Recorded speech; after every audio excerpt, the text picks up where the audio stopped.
So, okay, welcome to the 1 p.m. lecture, which is your natal chart is your karmic chart. I'm Marcia Sachs. I'm also known as Swami Adi Nadananda. And so, what I'll be talking about today is some basic principles of karmic astrology and also some basic principles of why we want to know something about our karmic chart. So I want to get a little bit of information about you, and so I want to start by asking, how many of you have studied astrology? Okay, one person. We'll see what the other people have to say. And so I'm going to do my very best to talk about things in a sort of general way, but with some astrological information as well. So yeah, I was just asking people if they had studied astrology before, knew anything about astrology. What about you? Have you? No. No. Okay. Well, we'll try and be sort of general so that I can be helpful to you. And so I want to give a sort of an introduction to karma as it's expressed through your horoscope, and why it's so important to why astrology is so important to Kriya Yoga. Because I had the very good fortune of studying with Goswami Kriyananda, who was a wonderful light on the spiritual path, but he was also a master astrologer. And he and his teacher Shelley used astrology quite a bit, both to describe karma and to find some helpful ways to use the information in astrology to help you, or to help ourselves with astrology. Because Kriyananda said, astrology helps you to pinpoint the problem or pinpoint the issue, and yoga has the tools to help you solve the problem. So that's what we're sort of looking at. Yoga has a huge toolbox to help you solve the problem. So let's give some basic definitions of things. What is a natal chart? Have any of you had your horoscope done? Read? No, nothing? Okay, we're starting from super beginning, and I hope you don't mind because I think I'll be helpful to you. Your natal chart is your birth chart, and it's drawn up from the month, day, and year that you were born, your exact time of birth, and the longitude and latitude of the place that you were born. So, for example, Chicago is approximately 88 degrees west longitude and 42 degrees north latitude. And every place has a location, because what you're really doing, this isn't something mystical, you're drawing up a map of where the planets were on the day that you were born. And so if you take a look at the handout, for example, this is not a person's chart. This is the chart of the solar eclipse that's coming up in a few days. But this is what, if this was your natal horoscope, this is what it would look like. It would be a wheel, and it would have planets. So this isn't a class in basic astrology, so I'm not going to go through everything with you.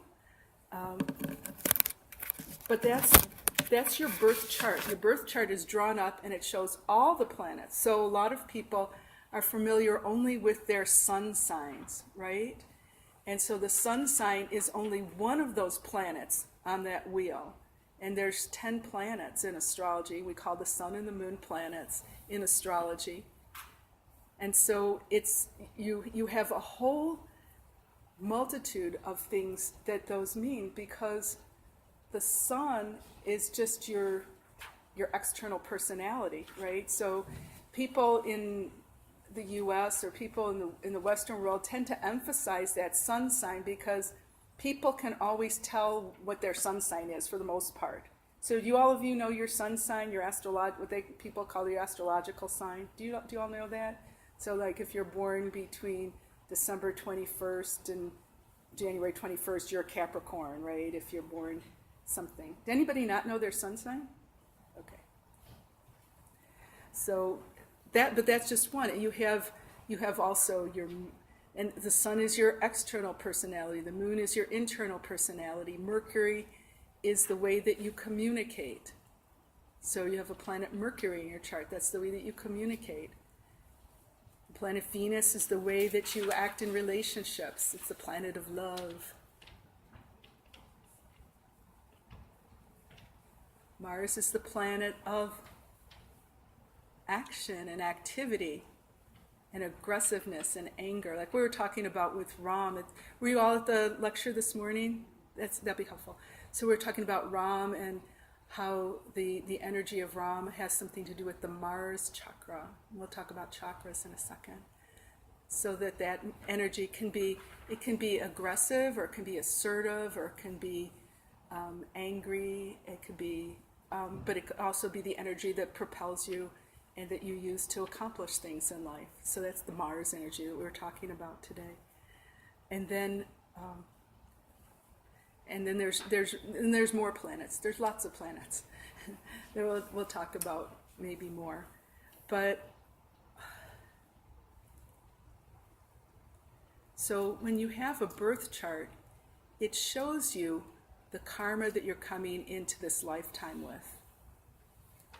And according to what I've learned in yoga, there's 3 types of karma. Okay, to really talk about karma, you have to talk about past lives. So you have to, for the moment, accept that that you have had many, many, many thousands of lifetimes. Again, that created the momentum that got you here. And then the first type of karma is called the karmic bank, or the karmic tank, or something, some big thing that you think of that has all the karma from all the lifetimes. That's somewhere not on this plane of existence. It's somewhere in the astral planes. Karmic bank, all the karma of all the lifetimes. You don't have to worry about that. Or not too much anyway. Not at this point in time. Don't worry about all that karma. Then there's the karma of just this lifetime. And it's like when you were trying to figure out what lessons you needed to learn, when you were in the space between lifetimes, when you knew what you needed to learn, or sort of metaphorically, then those lessons congealed into a point in time, to a birth chart that exemplifies the karma of this lifetime. So of that whole big tank or bank of karma, just a little tiny bit of your karma was taken out for the lessons that you need to learn in this lifetime, for the karma of this lifetime. So you have the karmic bank, the karma of this lifetime, and then you have the most important type of karma, which is the karma that you're creating right now. It's called Kriyamana karma. It's the karma that, do you want me to spell that? Kriyamanā, Kriyamana karma. Because Kriya, the word Kriya means action. So it's the karma that you're creating continually with your actions. And like we said, your actions, your thoughts, your intentions, the energy that you put into life, that's what you're creating right now. So you're creating momentum with your actions. So the natal chart is basically a symbolic map. It's a real map. The planets are really there. They really were there on the day that you were born. And we put this overlay on it where we talk about what does this symbolize. And the natal chart symbolizes your karma of this lifetime. And the reason I was giving the lecture today was that you can do a lot of very, very complicated things with astrology, but your basic natal chart is your karmic chart. And the very basic things that you know about life is your karma of this lifetime.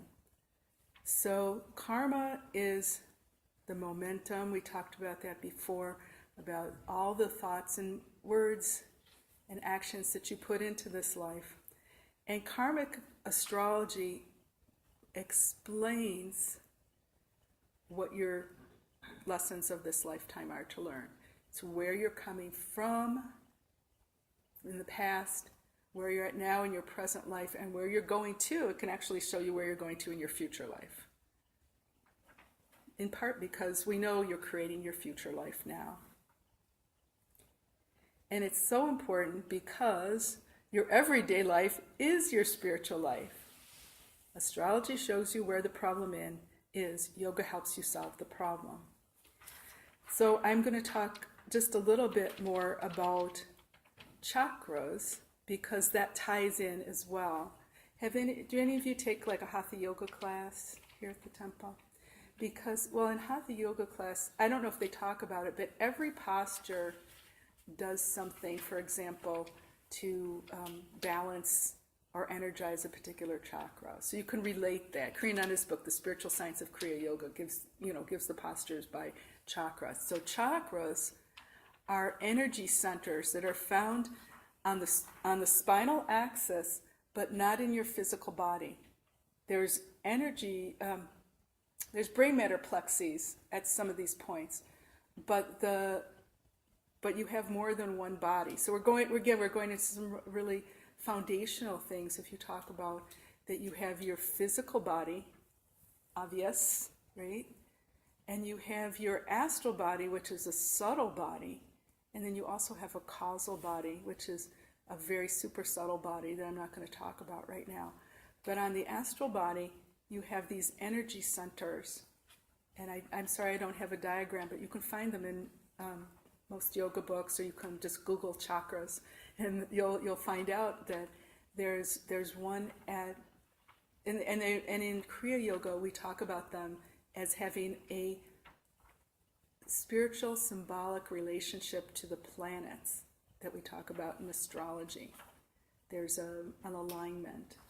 So the chakra that's at the base of your spine, we call that the Saturn chakra. Then in yoga they call it the basal chakra in English. And then about 4 fingers up from that, there's the Jupiter chakra. And then there's the Mars chakra that's sort of at that navel solar plexus region. I'm circling the front of me, but think of it as something that's along the spine. And then an energy center. And then there's the heart center that's at the level of the heart, the Anahata chakra or the heart chakra. Venus, we call that the Venus chakra. And then the Mercury chakra is at the throat level along the spine. And then at the third eye, the point between the eyebrows and your forehead, that's your sun center. And in Kriya Yoga, we also talk about the other side of the sun center, of the coin, which is the moon center. It's at the medulla oblongata. I'd have to turn around. It's like right between the two what do you call it, ligaments that go up to your neck, but right in between at the base of your spine. That's the moon center chakra. So if you have your horoscope and you understand the chakras, you can relate them to spiritual practices that can help you to balance them. So the horoscope will tell you where those chakras are in or out of balance, what they need to do, and then from there you can take that information and do what I call prescriptive things. So if you have the example would be like if you have a blockage in your Saturn chakra, at the base of your spine, then you can do I forget what they call it, just a forward bend, a seated forward bend with your legs together. I'm not a good Hatha yogi, but and that forward bending, hits that physical spot, which has a relationship to the astral spot, and so you can do a forward bend and a backward bend, and you're balancing and energizing that chakric energy physically. There might be things that you could do, in remediation on a mantra level. You could chant a specific mantra. You could do a specific affirmation. You could do lots of different good things to do that. So what we're doing in karmic astrology is we're taking a lot of things together, and putting them together to be able to see where we're at. The goal is, part of the goal is to be happy, right? The goal is to soften your karma. We talk about that a lot in Kriya Yoga. So Kriyananda, if you hear any of his lectures, he'll talk about softening your karma. Sometimes he'll talk about neutralizing your karma. Because karma is found in the chakras. There's the seeds of your karma are found in the chakras. Does that make sense? I always think of them like little seeds that you would plant in the ground. So they talk about the seeds of your karma are in the chakras. So your Mars karma is in your Mars karma, the karma of this lifetime's karma. Okay? And the thing with karma is that there's a timing part of karma. So you don't get all your karma all at once. That would be bad. Even your good karma, you don't want it all at once. You want to certainly spread out over your lifetime. If you have bad karma, you don't want it all at once. It doesn't make sense to have that. At least not in human existence, it doesn't make sense. And most people find that there's, we're on the wheel of life. You're going up and down, or what they call it, the roller coaster of life, up and down, up and down, up and down. And there's in the course of a day, you're going to have good things and bad things happen, and sometimes that does happen. But it's all on a timing system, and you can see the timing through astrology. So astrology shows you the timing system, and that can be very, very helpful to you. And that's why we're going to talk about the solar eclipse a little bit more towards the end of my talk. So the idea is to understand your karma and therefore soften your karma. So softening your karma means sort of like the things that I was talking about with your everyday life is your spiritual life, where you know that you're likely to be angry in a certain specific situation. I mean, anger is just such a good common denominator for humans. Now, let's talk about anger. But every time. And then so every time you get together with your dad, you're going to have the same argument about the same thing. So at least that's how my dad was. He was a Leo. Leo's a very, what do you call it? It's a fixed sign. I'll talk about that in a minute. But it's a sign of the person who thinks they're always right. If you're a Leo, sorry. But that's how Leos are, And so, to get into any sort of discussion with him, might be an argument, might lead to an argument if I chose to do that. And so if you have people like that in your life, or if you have people that you're going to see on a certain date, and they're likely to bring up the same topic again, that's going to get you in the same argument that you had the argument about last time, and the time before, and the time before. Those are really, really good using your everyday life. You don't need astrology to know what's happening, right? You already know what's happening. You go, oh, that's one of my repetitive patterns. I need to, how could that be better? Think about how it could be better. How could you soften that? And just think about you, and I always say just, daydream it or visualize it. Visualize it in your mind. You're not there to fix the other person, okay? So the serenity prayer, it goes, God, grant me the serenity to accept the things I cannot change, the courage to change the things I can, and the wisdom to know the difference. Okay, here's the thing you cannot change. You can't change other people. That is totally not your job. The only thing that you can really, really, really change is what's happening inside of you. So when you see that repetitive thing, that repetitive karmic pattern, and it's a karmic pattern because it's not just something that happens once and never happens again. It's something that you see, you go like, oh, shoot, there it comes again, And you go like, how would I want that to be different?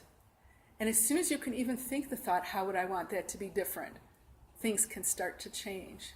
So watch the time in your life. You know something's coming up. How many days do you have to practice your new thought or your new idea, your softening of your karma, before you get to that point? And then you try it out. So, instead of saying to the other person in the argument, well, that's stupid, I believe, blah, blah, blah, you just go like, well, that's an interesting thought. Well, that's so interesting. Isn't that interesting? Interesting doesn't mean you believe it, it just means it's interesting. So that's one way. I mean, I'm giving it as an example. You know your life, you know what would make things softer. How about health things? We all have a tendency as humans to do things that are not optimal for our health. And there's a point when you get a little bit older, you go like, I think the time's about up, we gotta do something. So that's a timing thing too. You see the patterns in your life, oh, I've done this thing that isn't healthy, or I'm sitting down too much at work. Did you know that, I know everybody's sitting. Sitting is good, it's okay. But the expression is, sitting is the new smoking. Have you heard that? That's like, what that means is that people today are sitting in the front of their computers at work, and then they come home from work and they sit in front of the TV or their own computers or something, and they're just sitting all day, and that's not really a healthy thing. There needs to be just a little bit more, balance that out with some standing or some exercise or something. But when you hear that and you go like, okay, I've got this much more of my life, and I think I better stand up a little more. And that can be softening your karma in a way. So you have to think about what can help make your karma softer. And why do we want to have our karma be softer? It's because I tell you this right now, suffering is not good for the soul. Okay, whoever told you that, wrong. All right, that's just me, that's just my opinion. But really, suffering isn't good for you. Suffering is very disruptive, and drama in your life is very disruptive. And the reason we want to, sometimes we can handle a situation without suffering, okay? Sometimes there's some pain, but we don't have to suffer. What was I saying? Oh, so the reason we're trying to soften our karma as yogis, okay, not just as humans, but as people who want to develop spiritually, is when you're suffering, or when you're having drama, or when there's something really disruptive in your life, for whatever reason, it makes it much more difficult to meditate. That's really, really, really the reason that we want to do all these good things, is partly to have happiness in our life, and enjoy our life, and partly because we want to be able to get quiet. We want our minds to quiet down so we can reflect, so we can meditate, so we can pray, so we can study spiritual text, whatever that is that you're doing to grow spiritually. You don't want your life to be a constant, constant soap opera. It's too easy to let that happen over and over again. And why do you want to meditate peacefully? Because eventually you want to attain enlightenment, to attain samadhi. But also, like I said, to be happier in your life. So this is the important part. Let me stop there and just ask if there's any questions so far. I'll take a break. Okay. Did that seem pretty clear? You sort of, some of the things may be familiar to you, and some of the things may not. So, just to make sure what yes. you said, rephrasing. Yes. When you said that there's a person in your life, like you were saying, like a Leo, and every day the same story, the way you said it is just a perfect description. Mm-hmm. The person that I'm talking about. It's so tiring, so, Right, it's exhausting. You don't move that person from that point and bringing back stories and stories and stories. Right. How you said, just to make sure, how you say that you say that we can change the person. Of course, I know that. Right. How can you change you? Yeah, how can I change it in that way I have more peace? Right. So, I mean, I think that's a real basic, essential question. And in case it didn't get on the recording, it's the question is, when you do meet somebody who's very, very fixed in their ways and doesn't change, and then you have the same disruption in your life every day, how do you deal with that? And I think that's the essence of practice, of yogic practice, in solutions. So what I'd have to say is, there's not just one solution. Mm-hmm. There's probably lots of different types of solutions depending on your own nature and what's best for you. So sometimes people have to walk away from that and not go back to it. If it's an extremely abusive situation or it's giving you too much heartache. But sometimes people will say, okay, somehow I'm gonna learn from this situation, especially the ones that you can't get out of. You're in a job or you're in your family, and you can't get out of it. And there's so many different things you can do to begin to soften. And I think one of the things that I was taught, not here at the temple, it was from somebody else, but they said, pray for that person for like 30 days. Pray for them for something that you would want in your life. So when I find myself with difficult people, I go, I ask God or Goddess, I ask the divine to bless them with wisdom and with peace, because that's something I want for myself. But if you want a new car, you could say, bless them with a new car. If that's what you really want for you. I know somebody who did that. So I'm not saying that's a good technique, because she wanted a new car, so she blessed this person she didn't like with a new car, and she got so mad because the other person got a new car. Her prayer was answered, but she didn't get the new car. That's not what I'm saying. What I'm saying is, when you can turn your mind to start thinking at least neutral thoughts towards somebody. They don't have to be like the greatest thoughts.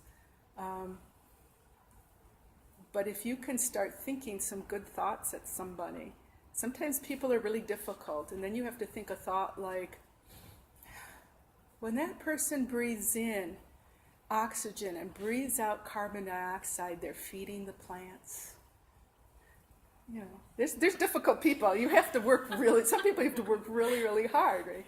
But I'd say pray for that person, or send blessings to that person every day for like a month, at least a month. And see, that's you as the spiritual scientist, but sincerely, bless them. And then, make your observation. Did that change anything? Did it change anything with them? Maybe not. Did it change anything with you? Because remember, when you pray for somebody, and Kriyananda said this too, when you're sending blessings to somebody, where's the blessing originate? It's coming from, it's coming from you and your connection with the divine. And so who's first to get it? You. So when you bless somebody, you're also blessing yourself, right? So there's something good that's going to happen from that, no matter what. That's just, you can try other things too, but I mean, that's a good first start. Any other questions or thoughts?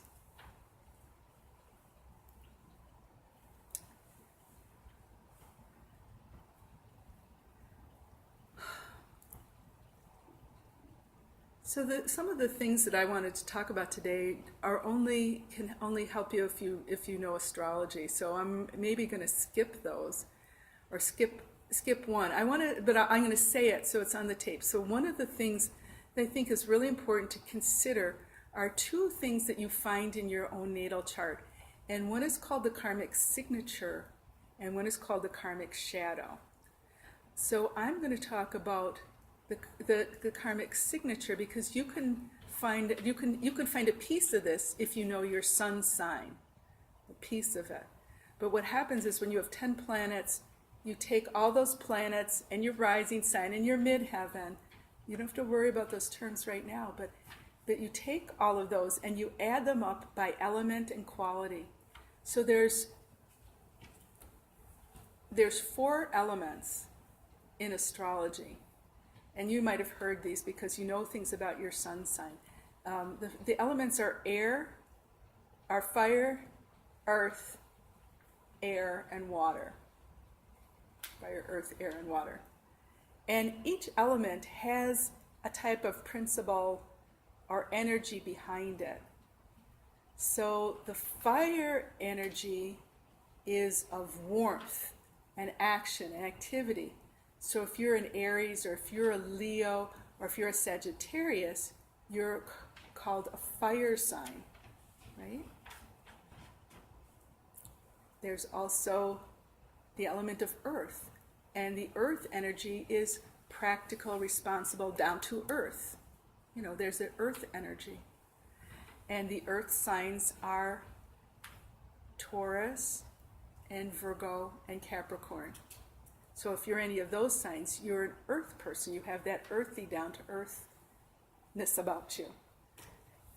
And if you're an air signs are all about things that go on in the mind and communications. So there's that communications energy. So that's the Geminis and the Libras and the Aquarius. Those signs are the air signs. And if you are a water signs are about sensitivity to the environment. I'll just say that. They're sensitive and intuitive. Sensitivity and intuitiveness. And so the water signs are Cancer, Scorpio, and Pisces. So if you're one of those, you have some of that intuitive energy, that sensitivity to your environment. But there's also in astrology, so those are, people sort of know, I'm a Gemini, I'm an air sign, I'm talkative, blah, blah, blah, blah. There's also the qualities, and there's 3 qualities. And the qualities are called cardinal, Cardinal, cardinal, fixed, and mutable, M-U-T-A-B-L-E, mutable.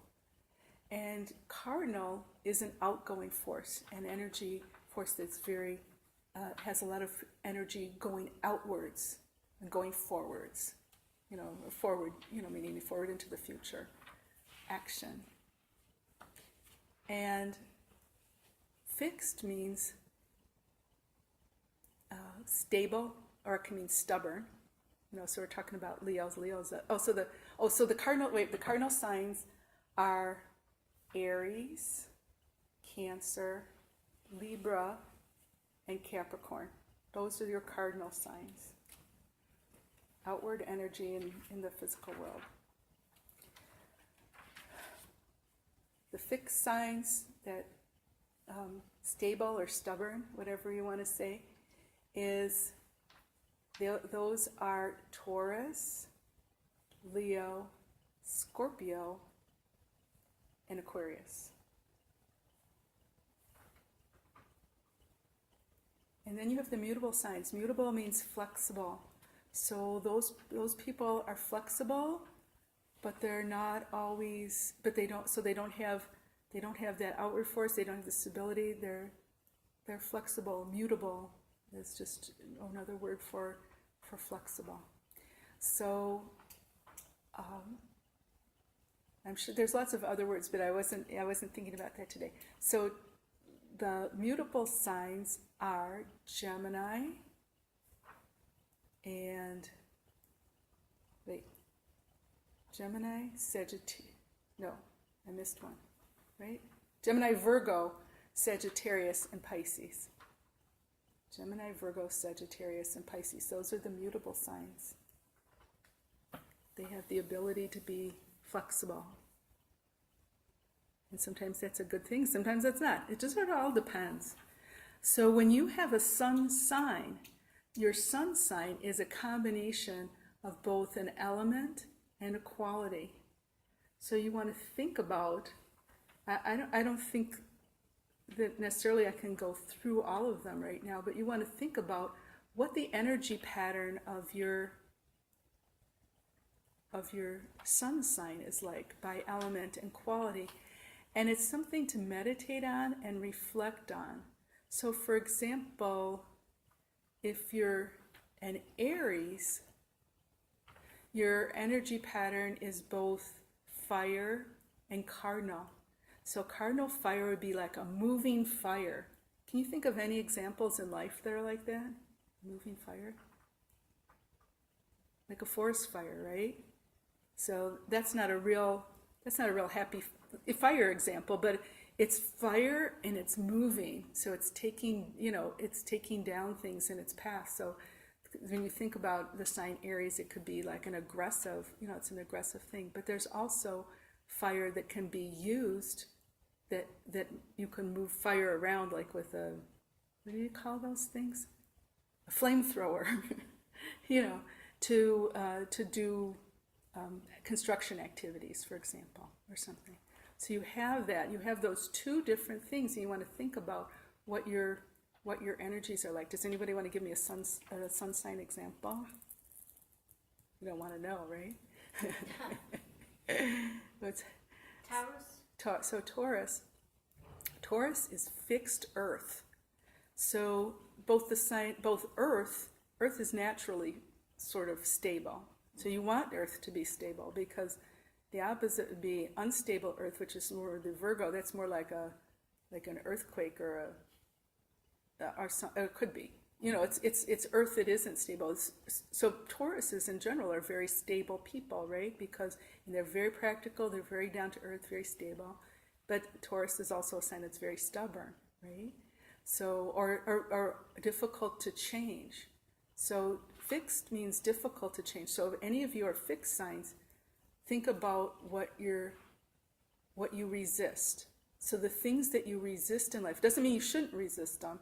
It just means find your points of resistance. This will be your, when we talk about reflect on your everyday life. So you reflect on where your points of resistance are if you're a fixed sign. Does that make sense? Where are you stubborn? As soon as you find yourself tensing up and getting stubborn, or that you can't change your mind about something, doesn't mean you should change your mind. It does, because I'm not judging whether your idea is good or bad. But when you find yourself tensing up about it, that's where you're working on yourself. Okay? And so if you're a mutable sign, like I said, like a Gemini or a Virgo or Pisces or something, and the difficulty can be when you're too mutable. So sometimes they call Gemini the sign that's like two-faced, and the Pisces is like the fish swimming in different directions, because a mutable person, they agree with whoever they're with at whatever time. So you might find yourself agreeing with this person today, and somebody else with the absolute opposite idea tomorrow. And so when you find yourself in that, or have difficulty making decisions because your mind is going, your mind is usually going, on this hand, what about this? And on this hand, trying to be fair, something like that. Mind going all over the place. When you find yourself in those situations, that's your everyday life spirituality. Find what does that mean? What does it mean that I can't make up my mind? Or I can't make decisions? Don't I know what I want? What do I want? Those types of things. And so, in cardinal is like, if you're a cardinal sun sign, you're most likely to find yourself acting before thinking. So that is sometimes a difficult thing about cardinality. Must act. I have to do something. And when you find yourself in that place of like, I have to do something, but that maybe it's not the right thing to do, or you're acting without having thought it through, that's your point of like, oh, I see, that's my repetitive pattern. I do that. And if it's never gotten you into trouble in your life, then fine, you're okay. But if it's something that you do, any of these patterns that I told you to reflect on, if you do any of those and you find that that's your repetitive pattern, then that's just that's your next class in the University of Life. Just find that. Yeah. Was there a question? Yeah, what if you're like a water cardinal? Okay. Oh, so cardinal water like Cancer? Yeah. So think about the ocean. Think about the waves of the ocean, because we're talking about power. Or the river, the Mississippi River is cardinal water because it takes all that earth through it's moving. It's not just water. Water we think of like, oh, you put it in your hand, it's all falling through your hands and stuff like that. No, the water of the Mississippi is like, it's taking all this earth and it's pushing it all the way from, up north, all the way down to Louisiana where it deposits the earth. It's building something, it's doing something. So cardinal water is powerful. So talk about the sign Cancer is basically, of being the mother. Think about how powerful the symbol of mother is. And mothers make you do stuff, right? So, think about it. So it's just something to think about. And if water is an emotional sign, I'm not sure if I said that, but water signs are emotional, and cardinal is action. Think about how many actions you take out of your emotions rather than, you do because of an emotion rather than because of logic. Let's just say that. And it's just something to reflect on, to think about, what moves you in life. Any other thoughts or questions about that?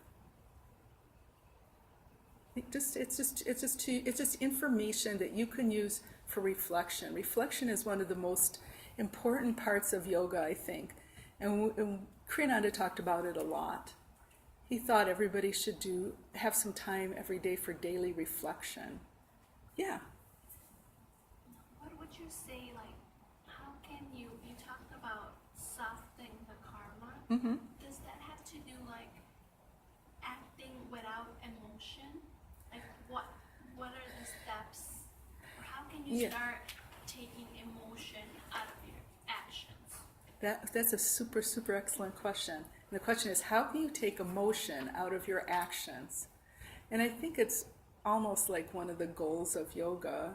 It's not that you shouldn't have emotions. Humans have emotions, right? So there's nothing wrong with them. It just, you just watch to where they trip you up over and over again. But you can take emotions out of your actions. And the first step is to do meditation.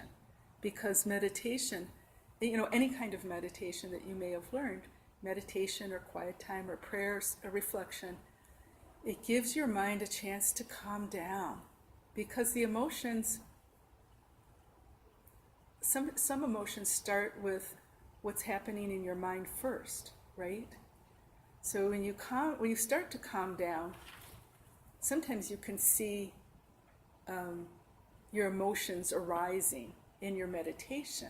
You go like, oh, I'm thinking about that TV show I saw last night, and what happened to those people. It made me so mad, And you. So it's nothing that really happened. Remember, it was on a TV show, but it's in your head, and then you're going like,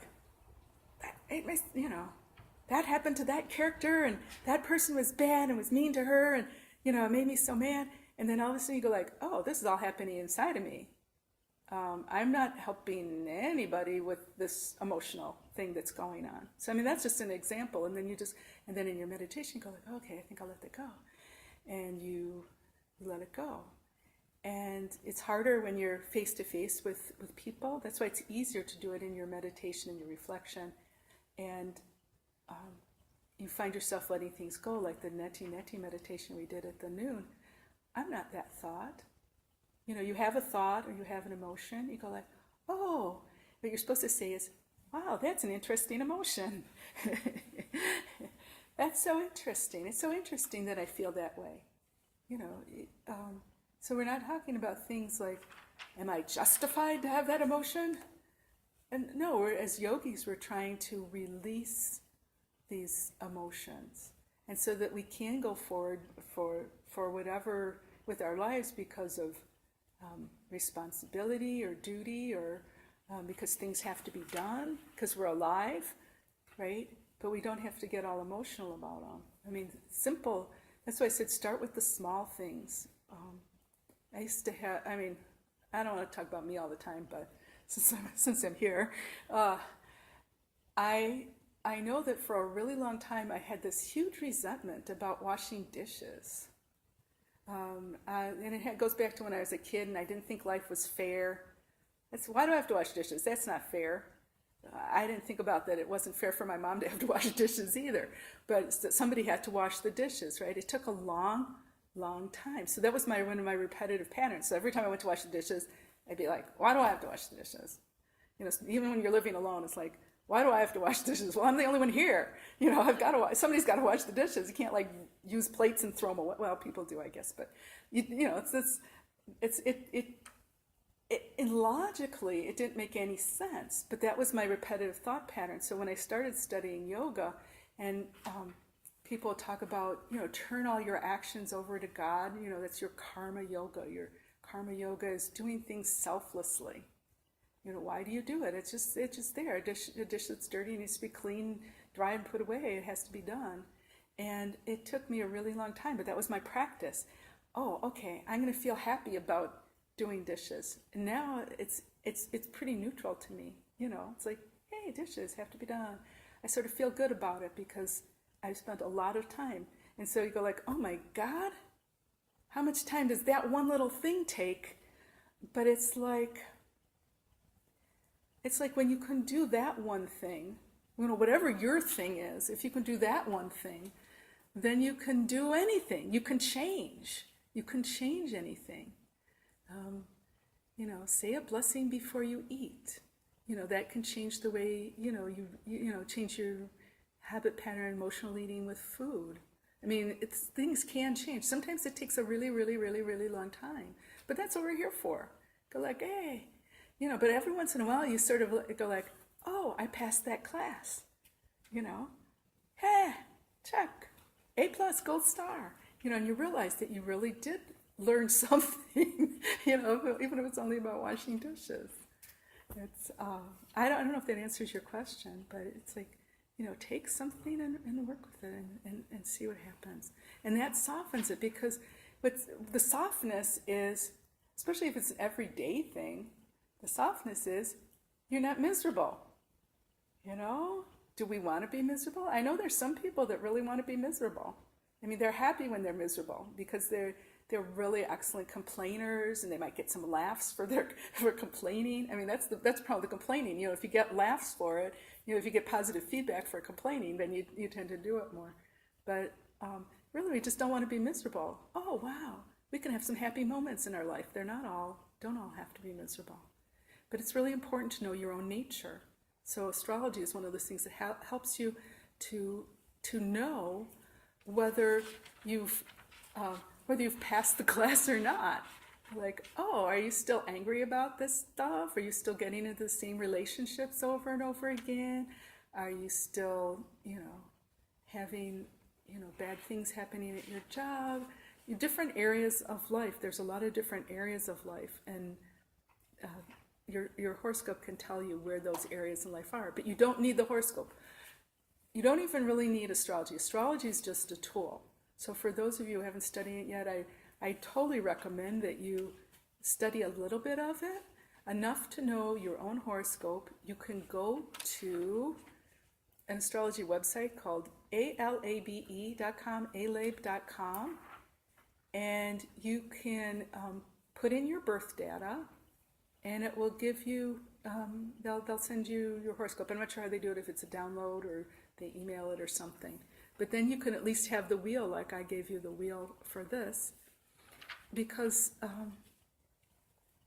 we talked about the signature shadow. The other thing is just to think about your one most difficult life area, or maybe you have two, you know, one or two, most difficult life area. And just realize, you know, especially the things that are repetitive, but what's your most difficult life area? And just say, this is my problem, how do I solve it? And how do I solve it with yoga principles or with spiritual principles? What can I do? How do I solve that? Do I meditate? Do I chant a mantra?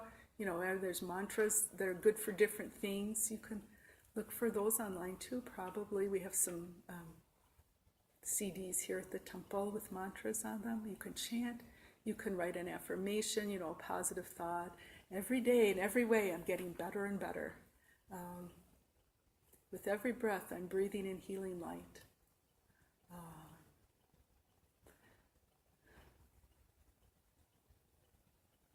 I am divinely guided and directed, and I make choices that are beneficial for me.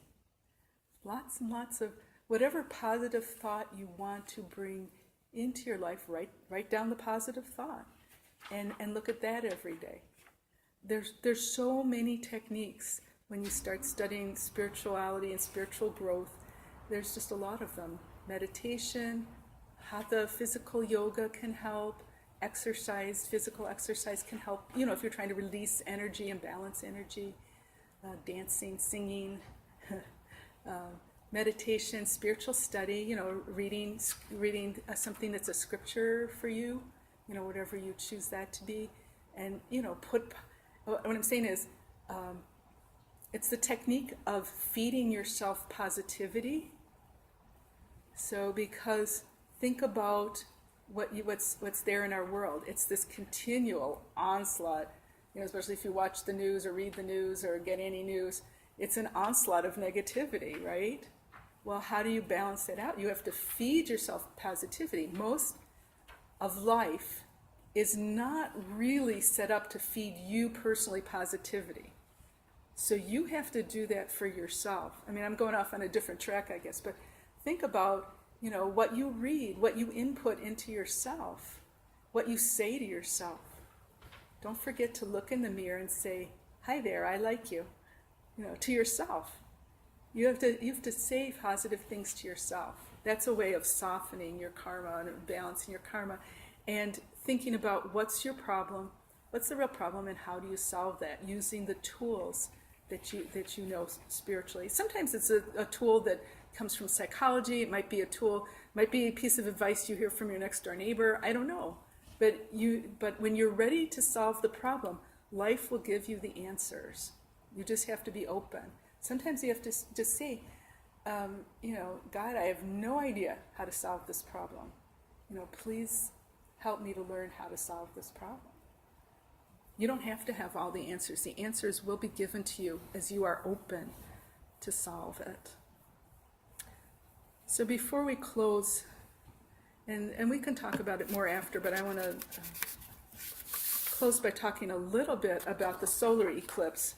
It's coming up on February 15th. That's just in a few days. So eclipse is 3 days in the energy, I think, sort of basically 3 days on either side. So I'm going to tell you a little bit about what this eclipse means. Every eclipse means a different thing. And then you can test you don't need to know astrology, you can just test your life and see how's it working by the energy that comes from this eclipse. So the eclipse, if you look on your map, you can see that there's a yellow circle with a dot in it, and a moon-shaped thing looks like the moon. That's the sun and the moon. A solar eclipse is when the sun and the moon are together, and they're at the same degree and same minute exactly in Aquarius. That's the solar eclipse. It's a partial solar eclipse. So we'll have to see if we can see it and observe it. So think about some real basic things.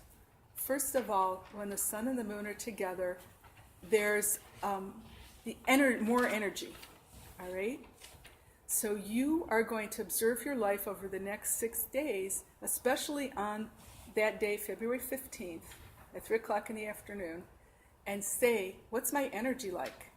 Do I feel good? Do I want to accomplish a lot of things? Do I feel all jaggedy? You know what I mean? Like I feel like real restless, and my mind is going all over the place.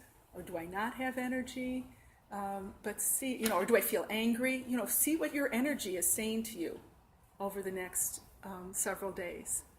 What type of energy do you have? So that's something to mark down. Mark it down somewhere, because otherwise you forget. Because there's always on to the next thing. There's always something. And so just observe your energy. There's the planet Mercury is like the little guy next to the moon. He's in my chart, in my printout. It's sort of red, and it looks like a little guy with the wings on his head. That's Mercury, and Mercury is lined up there in Aquarius with the sun and the moon. And just to tell you something about karma and energy, there's a principle called Mercury is the trigger. And that means that Mercury fires off some of this karma. And what Mercury is, it's the planet of speaking and communication. So a lot of times your karma will not trigger until you say that one thing that you know you shouldn't say, but you say it anyway.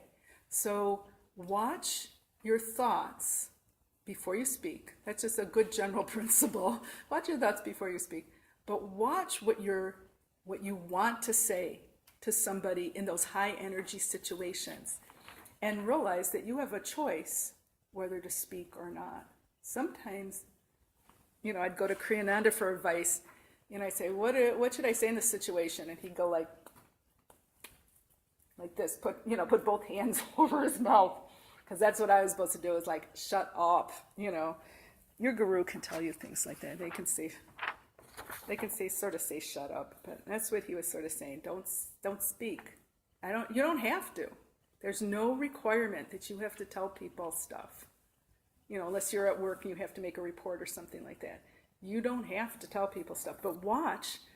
So that's another thing to watch. Watch the energy and watch what you feel like saying.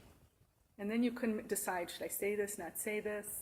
You can say it. It's not that I'm trying to tell you not to be spontaneous, but you have to know whether your spontaneity has gotten you into trouble in the past before, because you can know astrology without knowing astrology by knowing what's happened in your past. Remember what's happened in your past.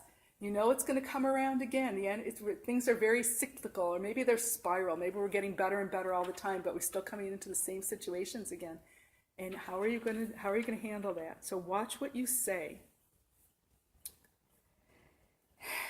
And then there's also a Neptune aspect, a Neptune-Mars aspect in this chart, in this eclipse chart. And it means it also means acting without thinking. So I'm being sort of basic astrologically. So watch and make note of the things that you act without thinking that get you into trouble, okay? Because of forgetfulness. Oh, I forgot the stove was hot and I burnt myself again. I forgot those knives were sharp in the kitchen. Because Mars has that sort of sharpness, fire. It has both a sharpness and a fieriness thing to it. So be super careful when you're in the kitchen, working with, when you're chopping vegetables. But sometimes you forget. So watch for the places where you forget, where you take an action that gets you into trouble, because that will help you to know something about you that has to do with the planet Mars, and just observe that. Those type of things will really help you, because things come around again in cycles. And so that's pretty much what I want to say. That so you plan ahead, soften your karma, pull the emotionality out of your actions as you can, and study astrology. Kriyananda, sometimes he would say to us, we're sitting here, he would have the meeting with the disciples, and sometimes he would just stop in the middle of the lecture and he'd say, meditate, meditate, meditate. But sometimes he would stop in the middle of the lecture and he'd go, astrology, astrology, astrology. They're both very, very helpful tools on the path. Any thoughts before we close? Thank you once again. Thank you for being here today. This was great. Namaste.